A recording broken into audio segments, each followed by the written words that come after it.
ನೋಡಿ, ನಮ್ಮ ತೋಟದಲ್ಲಿ ಸಿಕ್ಕ ಪೈನಾಪಲ್. ಇದು ದಕ್ಷಿಣ ಅಮೆರಿಕದ ನೇಟಿವ್ ಫ್ರೂಟು. ಇದು ನಮ್ಮ ದೇಶದ ನೇಟಿವ್ ಫ್ರೂಟ್ ಅಲ್ಲ. ಆದರೆ ನಮ್ಮ ದೇಶದಲ್ಲಿ ಯಾವಾಗ ಇಂಟ್ರೊಡ್ಯೂಸ್ ಆಯಿತು ಅಂದರೆ ಪೋರ್ಚುಗೀಸರು ಬಂದಾಗ ಇದು ನಮ್ಮ ದೇಶದಲ್ಲಿ ಇಂಟ್ರೊಡ್ಯೂಸ್ ಆಯಿತು. ಇದೀಗ ತುಂಬ ಕಡೆ ಕಲ್ಟಿವೇಷನ್ಸ್ ಮಾಡ್ತಿದ್ದಾರೆ. ಇದಕ್ಕೆ ತುಂಬ ನೀರು ಬೇಡ. ನೀವು ಒಂದು ಸಲ ನೆಟ್ಟು ಅದನ್ನು ಹಾಗೆ ಬಿಟ್ಟಿದ್ರೆ ಸಾಕು.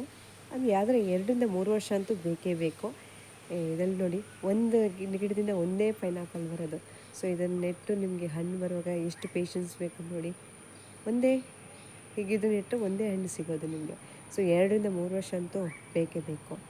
ಇದಕ್ಕೆ ಏನು ಹೇಳ್ತಾರೆ ಅಂತಂದರೆ, ಪೈನಾಪಲ್ನ ಕ್ಲಸ್ಟರ್ ಆಫ್ ಬೆರೀಸ್ ಅಂತ ಹೇಳ್ತಾರೆ. ಯಾಕಂದರೆ ನೋಡಿ, ಇದ್ರಲ್ಲಿ ತುಂಬ ಏನೇಳಿ ಕ್ಲಸ್ಟರ್ ಸಣ್ಣ ಸಣ್ಣ ಇದೆಲ್ಲ ಏನಂದರೆ ಬೇರಿ ಥರ ಇದೆ ಅಲ್ವಾ. ಸೊ ಕ್ಲಸ್ಟರ್ ಆಫ್ ಬೆರೀಸ್ ಅಂತ ಹೇಳ್ತಾರೆ.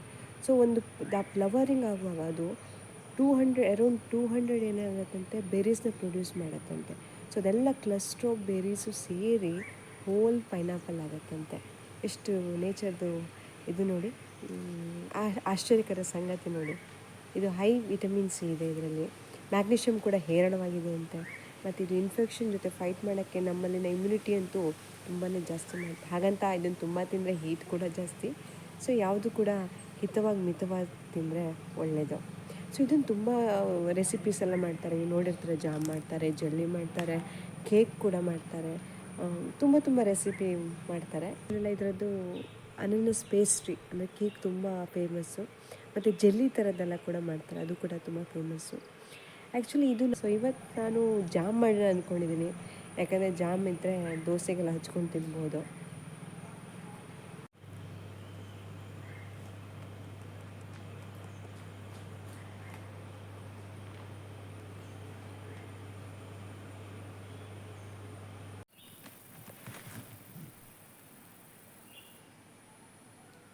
ನೋಡಿ, ನಾನು ಪೈನಾಪಲ್ ಗಿಡದ ಹತ್ರ ಬಂದಿದ್ದೇನೆ. ಸುಮಾರಿದೆ. ಇದೊಂದು ಗಿಡ, ಇದರಲ್ಲೊಂದು ಕಾಯಿ ಇದೆ ನೋಡಿ, ತೋರಿಸ್ತೀನಿ.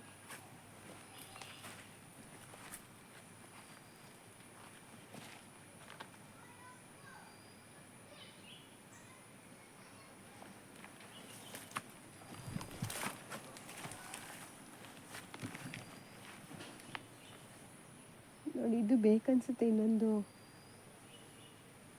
1 ತಿಂಗಳ ಬೇಕನ್ಸುತ್ತೆ ಅಲ್ವಾ, ಗೊತ್ತಿಲ್ಲ. ನೋಡೋಣ ಎಷ್ಟು ದಿನ ಬೇಕು ಅಂತ. ಸ್ನೇಹಿತರೆ, ಇಲ್ಲೊಂದು ಪೈನಾಪಲ್ ಕಾಣಿಸ್ತಾ ಇದೆ ನೋಡಿ. ಇನ್ನೂ ಹಣ್ಣಾಗಿಲ್ಲ. ನಾನು ಸ್ವಲ್ಪ ದಿವಸದಲ್ಲಿ ಹಣ್ಣಾಗ್ಬೋದು.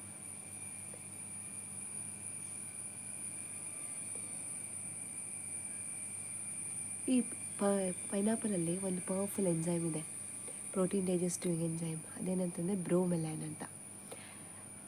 ಇದನ್ನು ನ್ಯಾಚುರಲ್ ಮೀಟ್ ಟೆಂಡರೈಸರ್ ಕೂಡ ಅಂತ ಹೇಳ್ತಾರೆ. ಅಂದರೆ ಈ ಪ್ರೋಟೀನ್ ಇದೆ ಅಲ್ವಾ, ಪ್ರೋಟೀನ್ ಡೈಜೆಸ್ಟಿವ್ ಎಂಜೈಮು, ಇದೇನೋ ಮಾಡುತ್ತೆ, ಡೈಜೆಷನಿಗೆ ಒಳ್ಳೆ ಹೆಲ್ಪ್ ಮಾಡುತ್ತಂತೆ.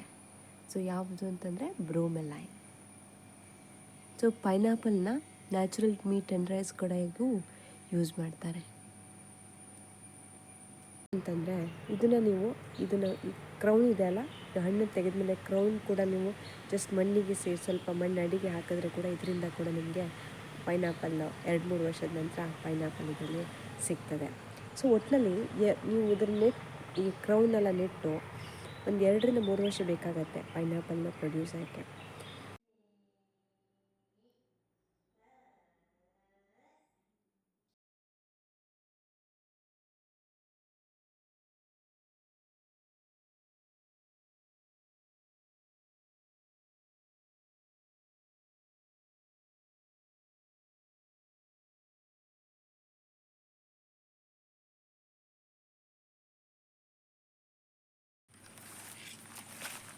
ನೋಡಿ, ಇಲ್ಲೆಲ್ಲ ಪೈನಾಪಲ್ಲು ಗಿಡ ಇದೆ.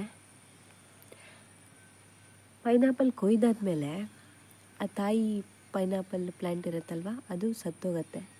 ಬಟ್ ಅದರಲ್ಲಿ ಸ್ಮಾಲ್ ಪಪ್ಸ್ ಇರುತ್ತಲ್ವ, ಅವೆಲ್ಲ ದೊಡ್ಡದಾಗಿ ಮತ್ತೆ ಹಣ್ಣು ಕೊಡುತ್ತೆ. ಸೇಮ್ ಬಾಳೆ ಬಾಳೆ ಬರೋದು ಕಾನ್ಸೆಪ್ಟೇ ಇರ್ಬೋದು. ಸೊ ತಾಯಿ ಪ್ಲ್ಯಾಂಟು ಡಿಟ್ಯಾಚ್ ಆಗುತ್ತೆ, ಬಟ್ ಅದರಲ್ಲಿ ಸ್ಮಾಲ್ ಪಪ್ಸು ಇರೋದೆಲ್ಲ ದೊಡ್ಡದಾಗಿ ಹಣ್ಣು ಕೊಡುತ್ತೆ. ಸೊ ಇದೆಲ್ಲ ಪಪ್ಸ್ ಇದ್ದಿರ್ಬೋದು, ಲಾಸ್ಟ್ ಟೈಮ್ ಕಿತ್ತಿದಾಗ ಇರೋ ಪಪ್ಸ್ ಇದ್ದಿರ್ಬೋದು. ಅವೆಲ್ಲ ದೊಡ್ಡದಾಗ್ತಾ ಇದೆ ನೋಡಿ. ಇಲ್ಲೊಂದಿದೆ, ಅಲ್ಲೊಂದಿದೆ, ಇಲ್ಲೊಂದಿದೆ. ಇಲ್ಲೇ ಕೂಚಿ ಕೂಚಿ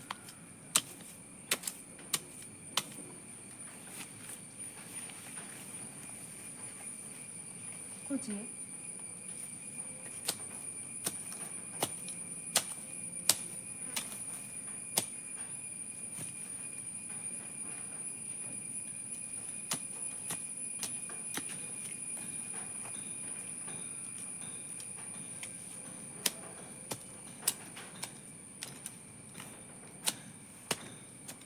ಎಂತ ಮಗ ಇದು ಹೇಳ್ತೇಪ್ಪ ಅದು